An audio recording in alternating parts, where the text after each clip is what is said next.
Hey folks, it's Ben with the Avalanche Center. You and I are up here at about 8,100 feet on a north-facing slope above the Baker Creek drainage. I wanted to talk to you quick about spatial variability. Let's look what we got in the snow in front of us quick though. Almost 2 feet of settled snow from the storm sitting on top of faceted junk. What does that mean? Well, it's pretty apparent what it means. As we pan down here, we can see these radiating fractures across this entire slope below me here. I'm on about a 20-degree slope.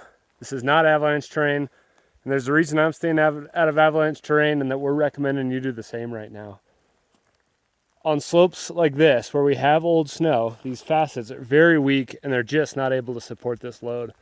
As I walked up here, I spent maybe 700 or 800 feet walking through new snow on bare ground. It was rather unpleasant, but what I was curious about was how this new slab was behaving on top of these facets. And as soon as I got to places where there's old snow underneath the new snow, I'm seeing like this, stuff like this.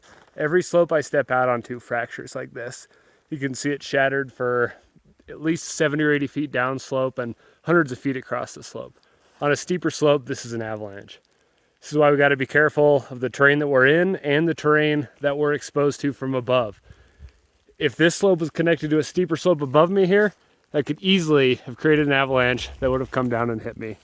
So again, this is why I'm staying out of avalanche terrain, and this is why we're recommending to you guys that staying out of avalanche terrain is your best bet right now as we let this storm continue to rage on and see how long it takes for these instabilities to settle. Thanks for listening. All right, well, we've moved up to about 9,200 feet here, and the slope that I'm about to pan around faces northeast.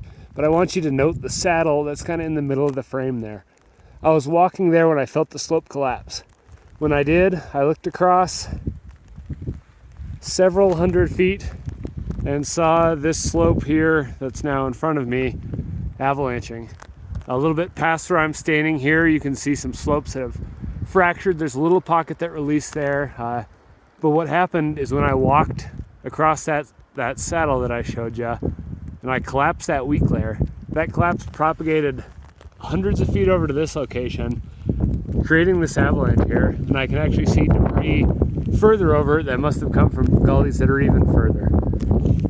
We've got dangerous avalanche conditions out here. It's really not that complex.